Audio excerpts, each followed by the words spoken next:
What is it that keeps leaders steady when the wins are really big and when the pressure is bigger? Today, we are talking all about faith and identity and resilience and what it really looks like to integrate them at work. Welcome to the Faith Driven Leader Podcast. I'm Ann Eileen Thompson, and I'm so excited to be here today. I'm your host for this podcast, and so excited today to talk with my very dear friend, Dr. Brett Smith. Dr. Smith is from Miami University's Farmer School of Business, where he leads the L.I.F.E program, L.I.F.E. That stands for Leading the Integration of Faith and Entrepreneurship. And that's a program that helps students and leaders explore how faith and entrepreneurial venture can thrive together in the real world. And in this episode, Brett and I are going to dig into all kinds of great stuff. Why is entrepreneurship such a kind of big tent? Inside startups, within corporations, creating social impact. It's such a broad area, this topic of entrepreneurship. We're going to talk about how faith steadies our identity through the high highs and the low lows, and why success can actually be spiritually riskier than failure. Brett's going to share a simple classroom practice or exercise that you could borrow this week to create margin and permission to really think. We talk about practical ways to build resilience, things like rhythms of rest and Sabbath. We talk about the idea of slow productivity and surrounding yourself with truth tellers who keep you really grounded. And we talk about where faith and entrepreneurship, where that movement of faith and entrepreneurship, it's headed next, and what that means for founders, for executives, for educators, and hopefully for you as well. And if this sparks something for you, please share this episode with a friend. If you want to help applying it to your leadership, grab a free coaching consult in the show notes. I'd love to talk to you. So let's get into it. Here's my conversation with Dr. Brett Smith. Well, hey, Brett Smith, I have been waiting for 2.5 years to have you on the Faith Driven Leader podcast show. I'm so excited. I haven't been this excited about a podcast conversation actually in a while. Don't tell any of my other guests that, but I'm feeling really excited about this conversation. I've been waiting for 2.5 years and I hadn't gotten the call, so I'm ready too. All right, you busted me. You're right. I can't tell you how many people I have told about your work. I'm so excited about what you do at the L.I.F.E program at Miami and the work that you're doing, and I want to talk about a lot of that today, because I think there's some lessons that you've been learning that are so important for folks that listen to this show. But I realized that as I was prepping, I've never asked you this question before, but what fueled your passion to even start? Tell us a little tiny bit about what L.I.F.E is, but then tell us what fueled your passion to start it, and what's continuing to fuel you to keep it going. Sure, of course. So first off, it is such an honor to be here, and we go back quite a ways, but this is truly an honor, and I'm delighted to be here and happy to share a bit of our story. So for us, L.I.F.E stands for Leading the Integration of Faith and Entrepreneurship. It is this acronym. We are working in higher education. And so I am at Miami University in Oxford, Ohio. It is a public institution and not the first place you might expect to find something on faith. And yet, like most universities, we've taught religion for all of our founding. It was founded by 7 Presbyterian ministers who were presidents for the first 7 presidents. So it's not so far-fetched either. And I think sometimes we kind of lose perspective on that. I always thought I would teach. I thought I would go out and work a normal job, and then at some point I'd retire and I would go teach. And then there were other plans. So my own story, in full disclosure, coming into college, my faith was actually quite strong. And I spent the next 4 years about running as far away from my own faith as I could. And in every conceivable way that you might think that looks like for someone who runs off to college and finds all the vices that you want to find on a college campus. Certainly not restricted to college, but that was certainly my story. And so in some ways, I think there's always been this personal motivation that part of coming back to do this work also links back to my own personal story. That Yeah. in fact, if there were an opportunity to interact with something like this, perhaps my story would have been different. And I think maybe the other thing that is as important there is it wasn't an intentional decision to be like, oh, hey, I'm going to run away from my faith. It was actually quite the opposite. It almost became the default setting. It almost became like, oh, I'm looking around and I don't see other alternatives. And so a big part of this work is really motivated by my own personal journey. I think God has a tremendous sense of humor, and the fact that He would bring us back to not only a college campus, but the college campus that my wife and I both went to. I think there's a great deal of humor in that. Yeah.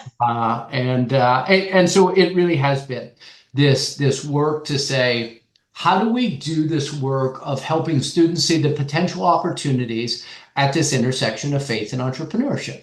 Yeah. And what does that look like? And what might that actually mean for them? We are at a secular school. I think that's an important contextual factor in terms of where we play and what we do. Our job is to educate. That's it. When I taught social entrepreneurship, people would say, you want everyone to be a social entrepreneur. I said, actually, that's not my job. My job is to educate you. And then it's your job to understand, is that something that makes sense for you or not? Yeah. In life, we do the same thing. We have a saying that says, every entrepreneur authentically. And what that means is it's our job to educate you on the possibilities. It's your job to choose whether or not that makes sense for you and in what way that makes sense for you. And maybe just a quick, brief anecdote. Often when we talk to students at the beginning of the term, they will say, hey, what does it look like to integrate faith and entrepreneurship? And they'll say, well, I can either move to the other side of the world and be a missionary. I'm like, yes, that is one option.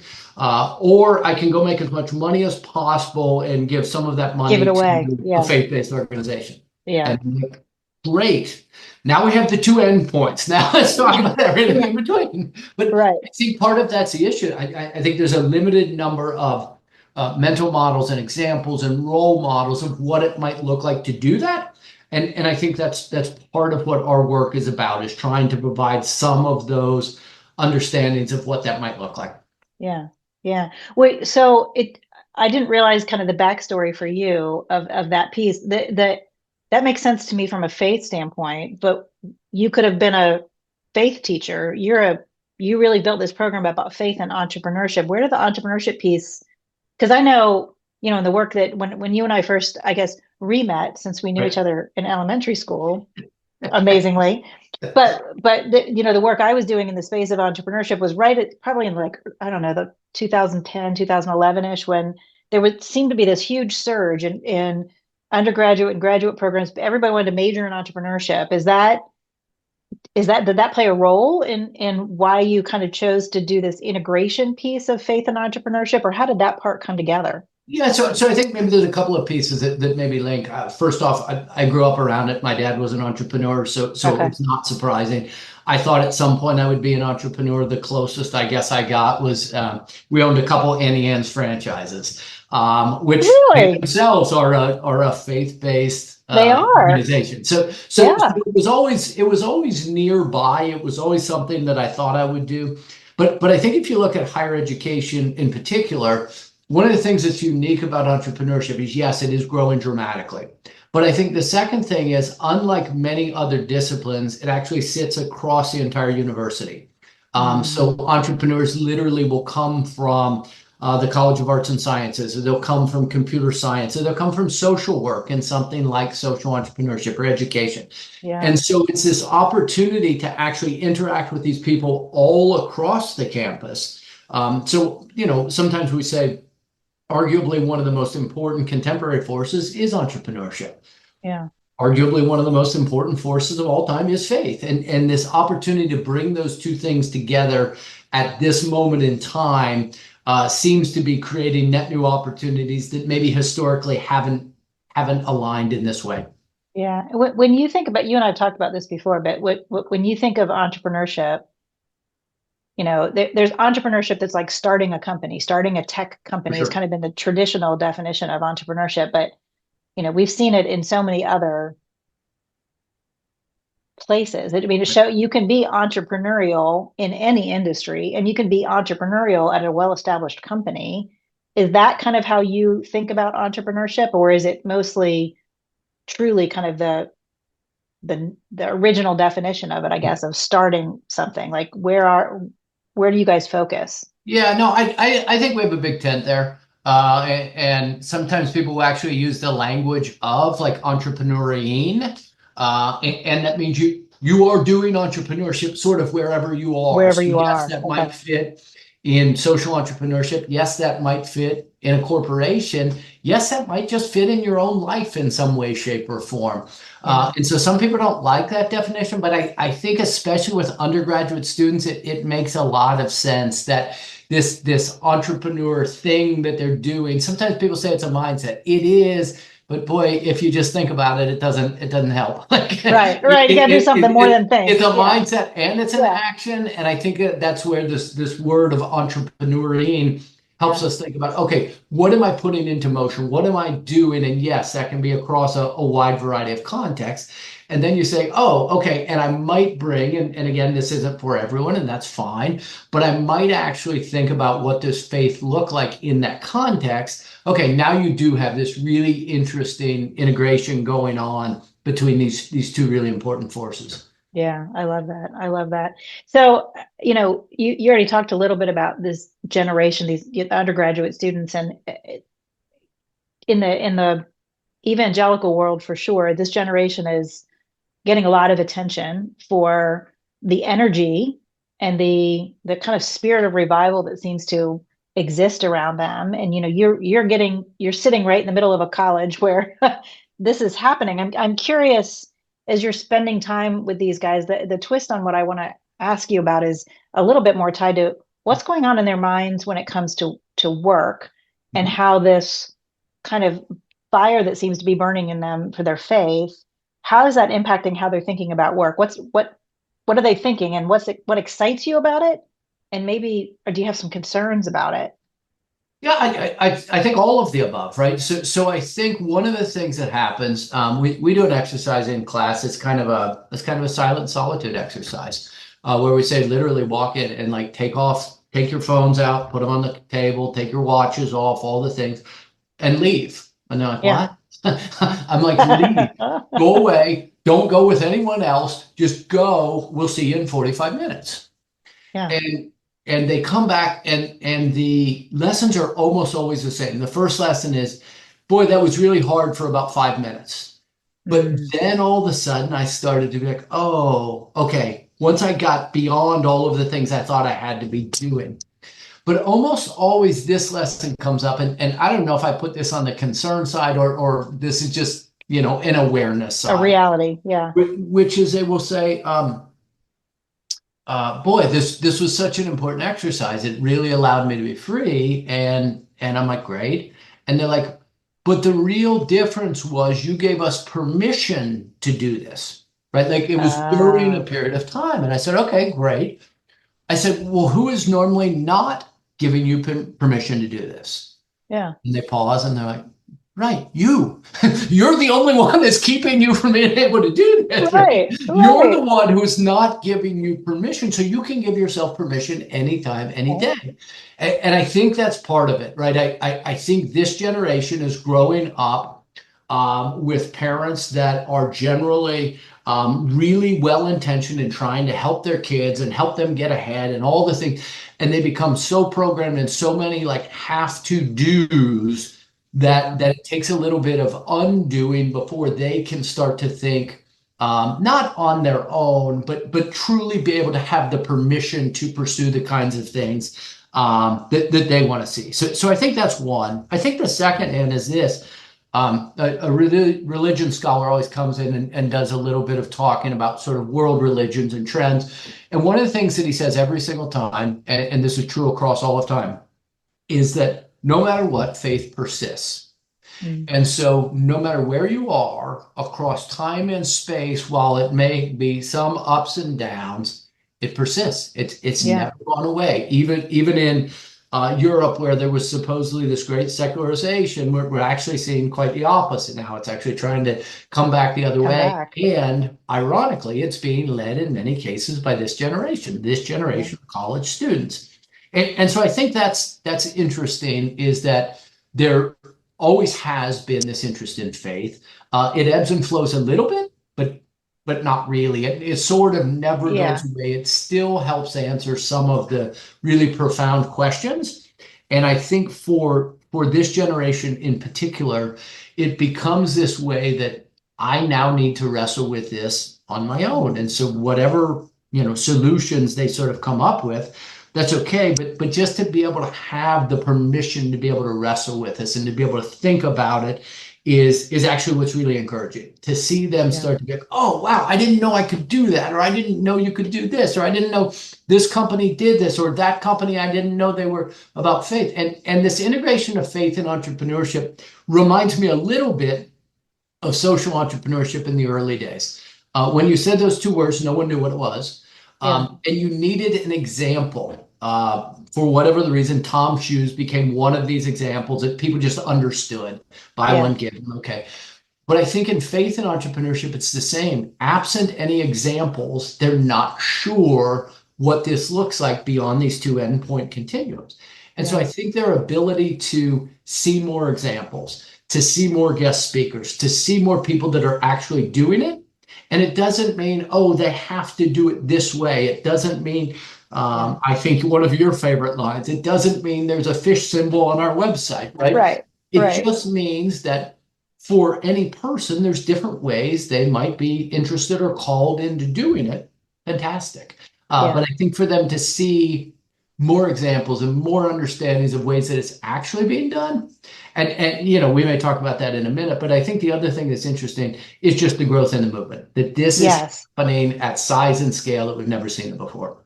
Yeah. Do you feel like it, I mean, you have such a pulse on what's happening globally in that space. It feels like every time I see stuff that you guys in particular are doing, the scope and the reach is growing, which to me says that means there must be this activity happening around the globe. Is that new, or is it just that we're getting our hands around it, or what do you see happening there? I think the size and scale of it is new, right? People are saying, integrating faith and entrepreneurship is new. That's not new. That's been around for a long time. People have been doing it, yeah, a long time, yeah. But I think the size and scale at which people are doing it is unique. Okay. I think the amount of it that's going on. So on our side, and we do teaching, we do research, and then we do connecting students to ecosystems. On the research side, as an example, we've now run a research conference for 5 years. We've had over 1,000 scholars at it. And so Wow. this is not US centric, this is global. And there are an increasing number of people that are saying, oh, I didn't even know in this case, I could bring my faith into my entrepreneurship or into my entrepreneurship research. Okay, great. On the teaching side, for the first time, we had a teaching faith and entrepreneurship conference in November. We had 185 people from 30 different countries show up. And so Wow. you are seeing this reach at a broader scale and scope, I think, than we've seen it before. And I do think it truly is global. That's amazing. That's amazing. One of the things I'm super impressed with about the work that you guys are doing, obviously you're doing incredible work with the students, with the student body that you're touching, but the research programs that you've been doing for years are pretty incredible. I mean, you've gotten a lot of things published, and there's kind of the world of academia where a lot of that publishing happens, but maybe kind of bridge over to, most of our listeners are corporate leaders of some sort or small business leaders. Give us a couple insights from the research that you've done that we could use in our day-to-day work, whether we're a startup or we just want to be innovative and entrepreneurial in the work that we're doing or the company that we're leading or whatever it might be for our particular situation. Yeah, There's some insights.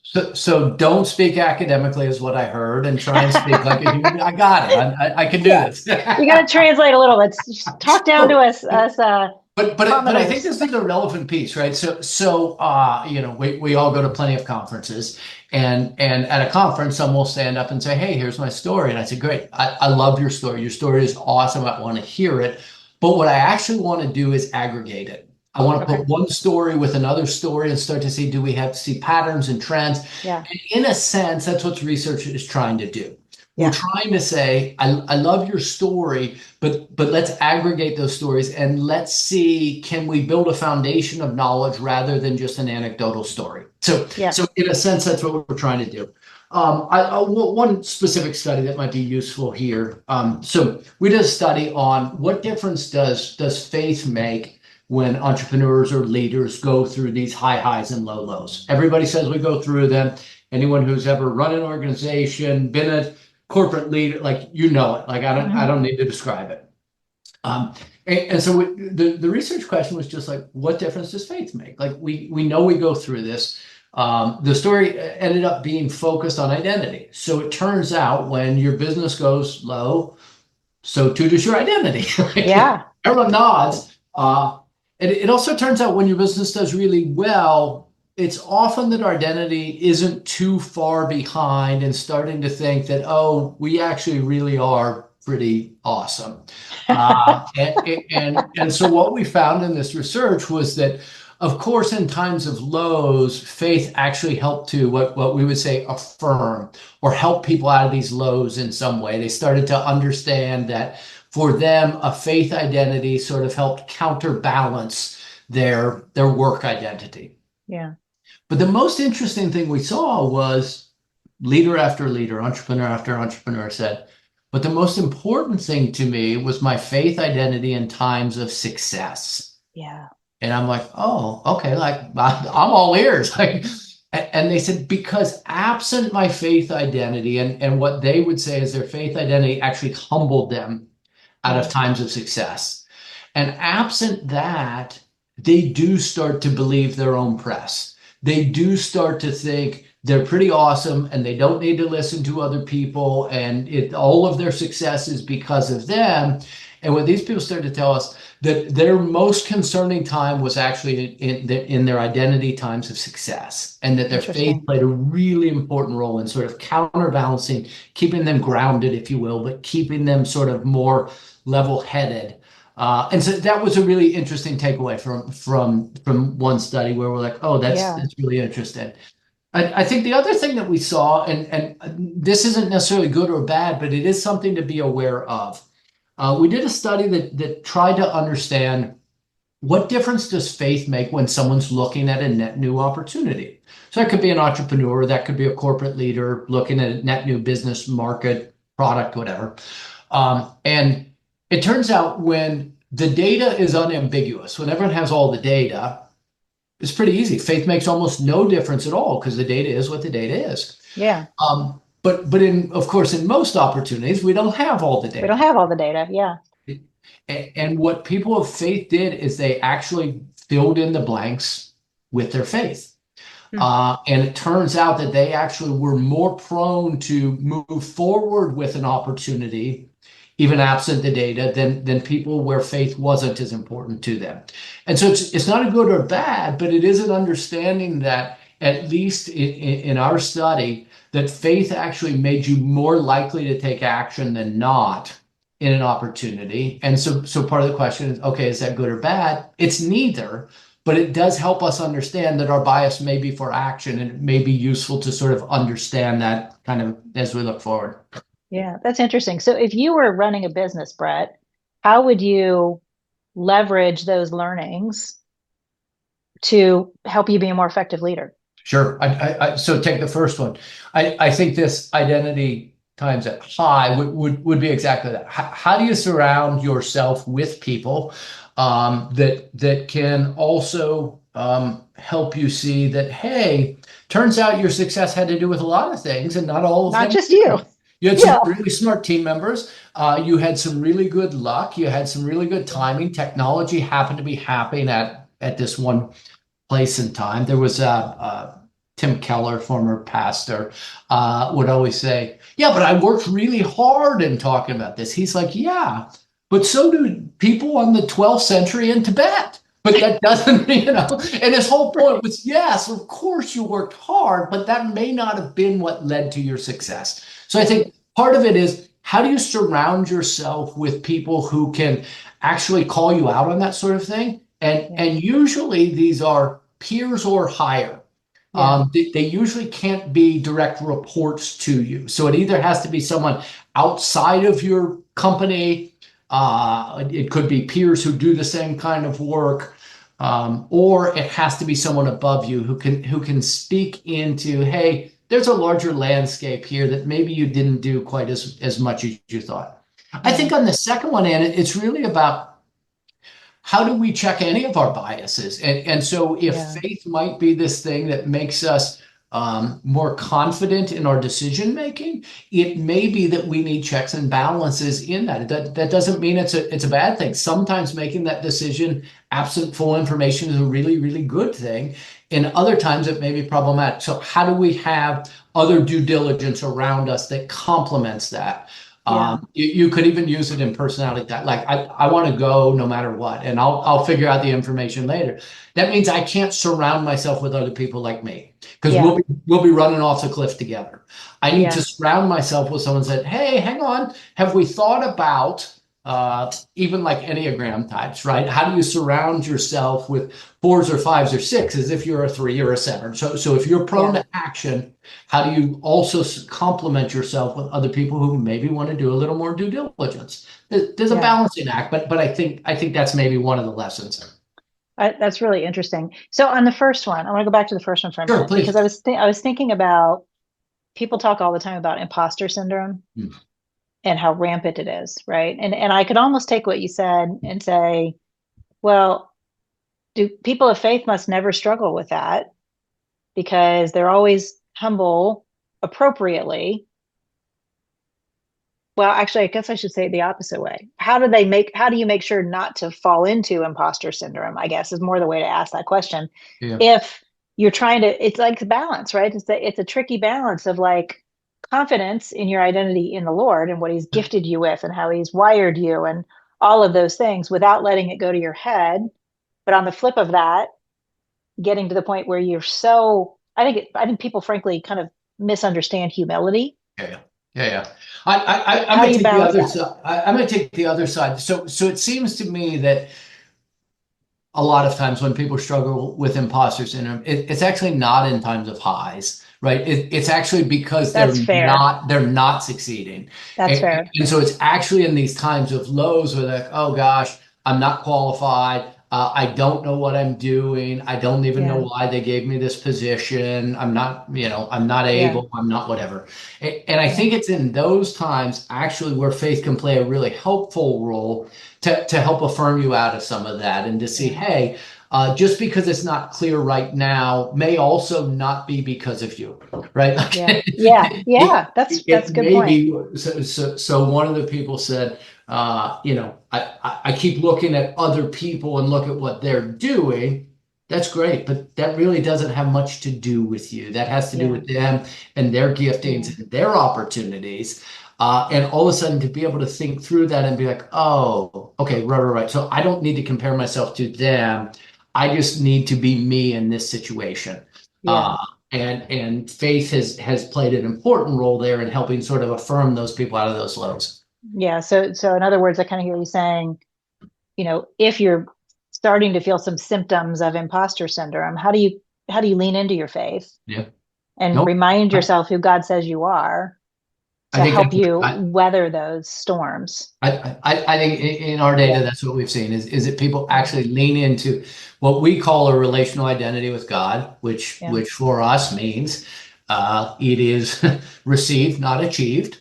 Okay, so now I immediately take that off the table.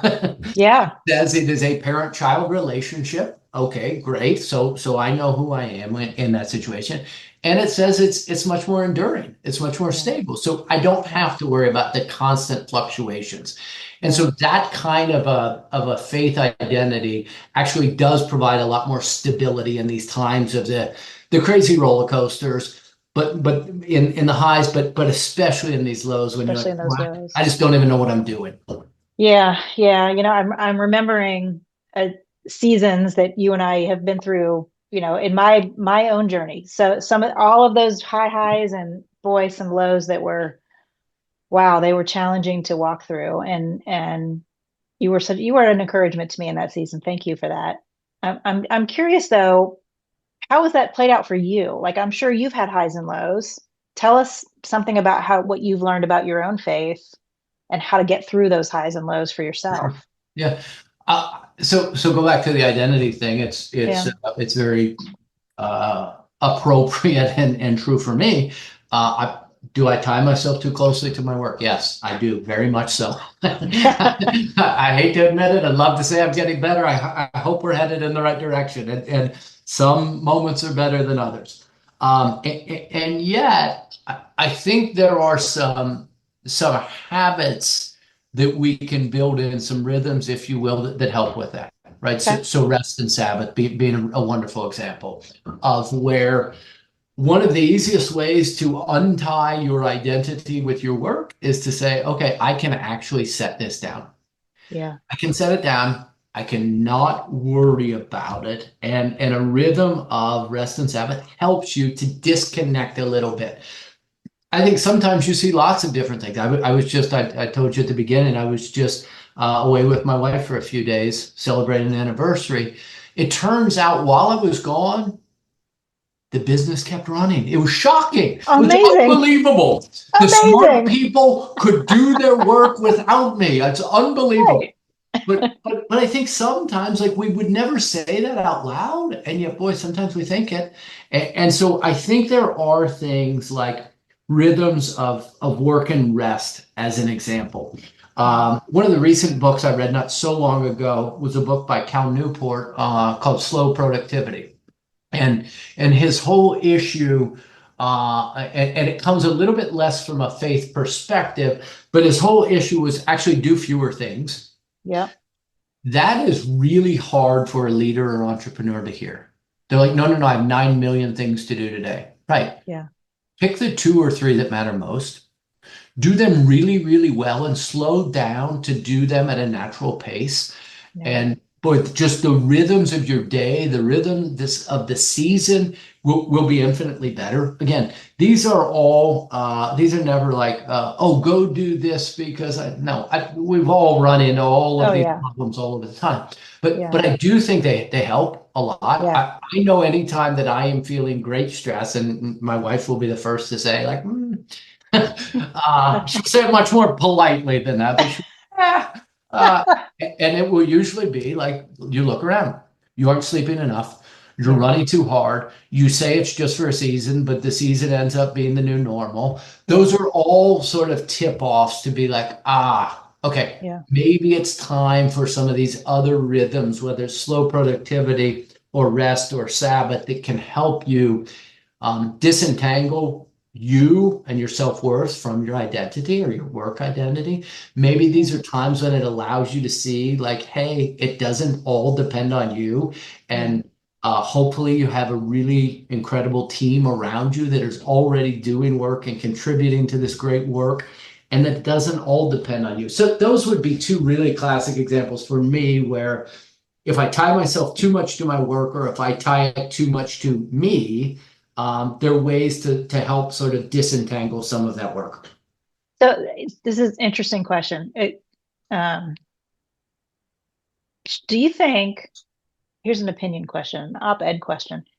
Should our goal be to avoid those crazy swings and stay, because if you actually play it out and you thought, well, okay, if you have a really great rhythm of rest and Sabbath and you have a great team around you and you disconnect regularly and you focus on a couple of things, you could maybe suppose that you would never hit a burnout period or you would never hit an ego period. You would stay steady. Should that be our goal or not? Because I can also think for myself, I know in the high highs and the low lows, I learned lessons I would have never learned Sure.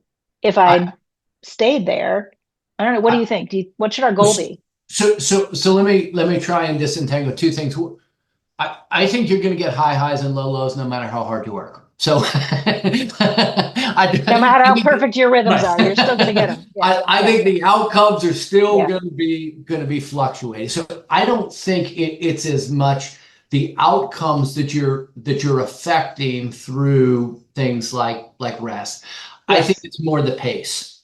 And I Mm. think it's that pace and that ability to actually live a more healthy lifestyle that does give you a little bit more identity stability, even though the outcomes are going up and down. So Right. I don't think it changes what the outcomes are going to be. I think it actually changes our ability to endure those outcomes, to be resilient during those outcomes. I think Right. that's what it actually contributes to. Yeah, I was more thinking like the outcomes you can't you're not going to be able to because you can't control them, right? The market conditions or an employee quits or I mean something like COVID happens or I mean things happen, right? We can't control those, but it's more like the our own stability, Mhm. our own kind of there's an element, right, of like we want to be anchored to the Lord and steady in that. And there's an element of even if we're when he I don't know, I feel like he speaks to us differently when we're in almost a less stable place. So it's just kind of an interesting I hadn't really had this thought before, but there's an element of I'm in a much more stable place than I've ever been in my career the past year or two. And I'm not in a place where I get, you know, really rocked up or down by what's happening around me. And in some ways, I'm like, well, that's good. It's healthier. And I also recognize there's some things that I'm not like allowing myself to learn sometimes, maybe. Yeah, yeah. It's No, no, like just an interesting, I think there's I go back to some of our work when we worked at Ocean together, right? So yeah, I think um, Ocean focused on two things, right? They focused on the business, but they also focused on the founder. And yeah, so I think the business outcomes are going to go up and down. yes, I think the yes, question is how can the founder be more resilient during those times of highs and lows? And I yeah, think that is where faith plays an important role. That is yeah, also where some of these kinds of practices or rhythms may help you be a bit more resilient, right? yeah, We know what an unhealthy leader or founder looks like, right? They don't sleep enough. They don't take care of themselves. They don't yep. exercise. They don't eat right. All the things All the stuff. that you would Yeah, be like, oh, I know it when I see it because yeah, I've been that, yeah, right? yeah. Oh, been Uh, there. but I think that person does have a better chance to weather those storms when they do have more of these kinds of rhythms where faith Yeah, does play an important sort of, we call it a counterbalancing role. The yeah, end of our highs and lows study was actually the outcome variable was actually resilience. It was that it leads yeah. to better resilience over time to weather the storms. That makes a lot of sense to me. That makes a lot of sense to me. And if we are anchored in our identity in the Lord and we've got good rhythms, then we're still going to feel those 100%. and we'll still learn the lessons in them, but we learn them in a way that allows us to get back to it allows us to be more resilient and get back to equilibrium in faster probably and better Hey, for our teams and better for ourselves and our families and all the people yeah. around us. And yeah, Podcast I for was sure. listening to said, hey, and they were talking about someone in the wealth management business. They said, hey, this person had lost a lot of money. And they had lost a lot of money. Like their clients had lost a great deal of money. He Yeah. said, and if this had happened to me before I had become more connected to my faith, this would have ended really poorly. I would have turned to alcohol or suicide or Yeah. something else. And it Yeah. doesn't mean that we didn't still lose a lot of money. It just meant I was able to weather that storm a little bit better, Right. sort of personally. Yeah. So, and I wanted one of the takeaways from that could be, if you're a leader who finds themselves being ricocheted a little bit by the highs and lows, the anecdote isn't like to try to control the business because you're just not gonna be able to do all, you can control some Right. things, many things you can't, but more root yourself in your faith more deeply and anchor yourself in your identity in the Lord more deeply and more consistently. And ironically, detach a little more your identity from the business. And that's what's actually going to allow you to be resilient through those times. Yeah, and I think sometimes people hear that, oh, you got to take time off and all of that. And they hear somehow they hear like work less. I actually don't think that's true at all. Mm, I think often you work differently. Yeah. Most people will talk about something like a state of flow, right? Right, where you're really connected in the work. A lot of the studies will say we actually, beyond about, it depends on the study, beyond about 55 hours of work, we actually decrease productivity. And so it doesn't mean that you don't work hard. 50 hours Yeah. doesn't say, hey, work 20 hours. But Right. what it does say is you also have to check out. You do need some time to rest. So it doesn't mean you don't work hard. And I think people hear rest and they just immediately resist that. They're like, no, no, no, no, no. Mm. I'm an entrepreneur. Great. I'm glad you're an entrepreneur. I'm glad you're a corporate leader. I'm glad that you have this huge strategic business unit that you're in charge of. Yeah. You will work hard. Like there's no way around that. And yet, taking time off is actually the best thing you can do for you and for the business. And for the business. Yes. I've learned that one multiple times myself. Yeah. So many times. Yeah. All right. Well, before we wrap, I'm curious, when you think about the trends that you're seeing in the space of faith and entrepreneurship, we already talked about kind of the size and scale is expanding quite a bit, which is very exciting. But what do you think we're going to see specifically? What do you think we're going to see more of in the next decade or so in this space of faith and entrepreneurship, this integration of those two very prominent forces?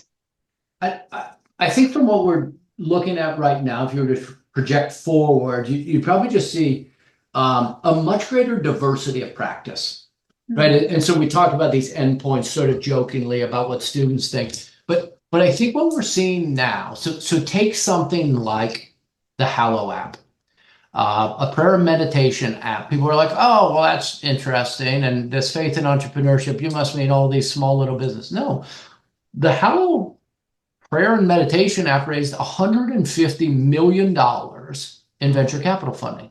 So not Wow. impact investing, not grant funding, venture capital funding. Yeah. Uh, go out to the West Coast. People are like, oh, entrepreneurship, that's where it really happens. Okay, great. Peter Thiel and Founders Fund are literally, so the people who were with OpenAI and Palantir, like the top names in the world, are having an open conversation about their faith with their founders in their fund. That's interesting. Like these That are is. things that if we look back would have been commonplace. So I Agreed. think what is changing is not just the size and scale, but the diversity of practice, the way it's played out. So for some people, that may very well be, hey, I just live my faith out based on the practices I employ within my organization.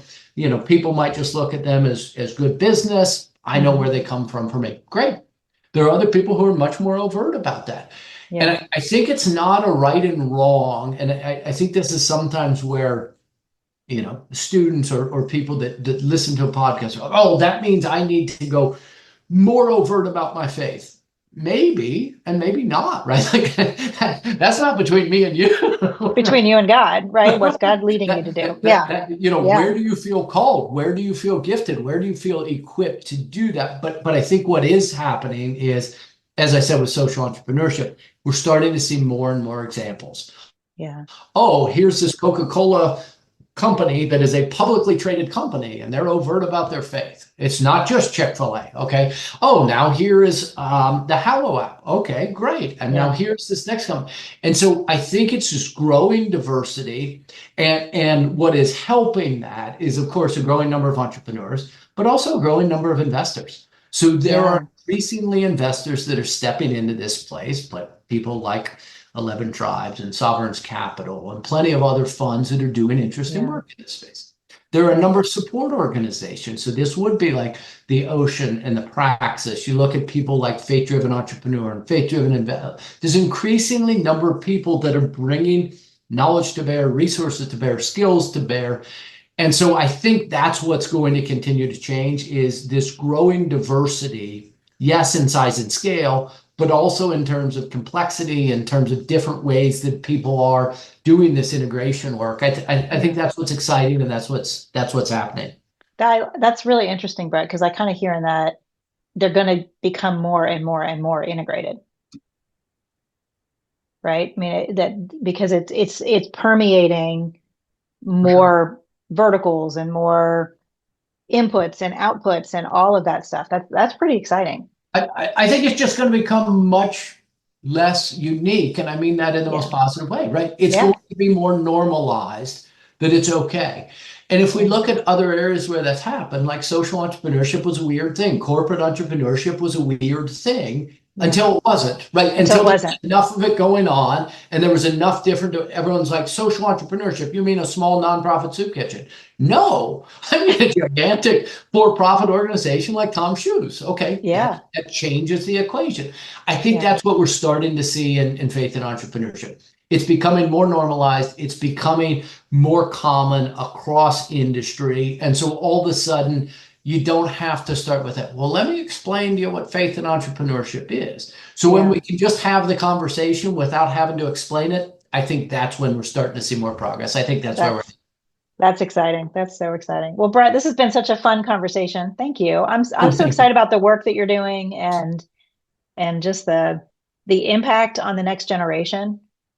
And the folks who are coming out of school now, and that I love that this is spreading not just in the business world, but in the world of education. I mean, that's a big deal. And thank you. We're blessed to be able to do the work, and I think there is a growing amount of this occurring, right? So we are starting to see it. Sometimes we'll use language like transforming higher education. And all we mean by that is so much of entrepreneurship and higher education to a certain extent has become much more secularized, much more individualistic, materialistic. A faith perspective doesn't get rid of that. It just complements that perspective and allows there to be this broader conversation about, hey, what would it look like if we brought this into place? So we're seeing it now across researchers, across teaching. We're seeing it across different universities. And we're just blessed to be able to play a small role in trying to help that happen. Well, you're doing amazing work, and it's having a big impact. So thank you. And thanks for being on the show. Thanks for being on the show finally after 2.5 years, Absolutely my pleasure. Thanks so much. Right. Wow, Brett, thank you. So much wisdom and so usable and practical. I've known Brett for years, and I was so looking forward to that conversation, and it didn't disappoint, did it? So a couple of takeaways as usual. The first thing I really took away was this: Brett and I talked so much about how we anchor our identity in the Lord, right? Because setbacks as well as success will kind of swing us to and fro. But if our identity in Christ is really anchored, then it really helps us to kind of level the ride, right? When we're able to receive rather than just achieve and kind of keep this steady equilibrium. Second takeaway that I thought was so important, Brett talked about the importance of building what I guess I would call guardrails, surrounding yourself with two different kinds of people: truth tellers who can humble you in your wins, and diligence-minded partners who check your bias for action when the data is kind of thin. A couple different conversations that led to that. And then the third takeaway was we really need to create permissioned space. Give ourselves permission to have margin, to have Sabbath, to have rest. There's a real opportunity here to borrow some of Brett's practices, putting our phones down, stepping away, and really allowing ourselves to think. Margin is a leadership tool. So here's your challenge for the week. I want to challenge you to do a 45-minute permission walk. Leave your phone at home, go outside, take a walk, and as you're walking, as you quiet yourself, just ask yourself a couple of questions. What am I believing about my worth right now? Where might I need a truth teller to give me some input or some insight? And what one thing most matters this week? So I challenge you, take that 45-minute permission walk without your phone, without any distractions. Let me know how it goes. I'm quite curious. I'm going to try this week as well. Usually I walk with my phone, but I think I might walk without my phone. I'm going to walk without my phone this week and see how that goes. Hey, if this episode was helpful, I hope that you'll share it with another leader who you think needs this steadiness that we talked so much about today, this resilience that we talked so much about today. And if you want help applying this to your team or your career, please book a free coaching consult. The link is in the show notes. Until next time, I'll see you again soon on The Faith Driven Leader.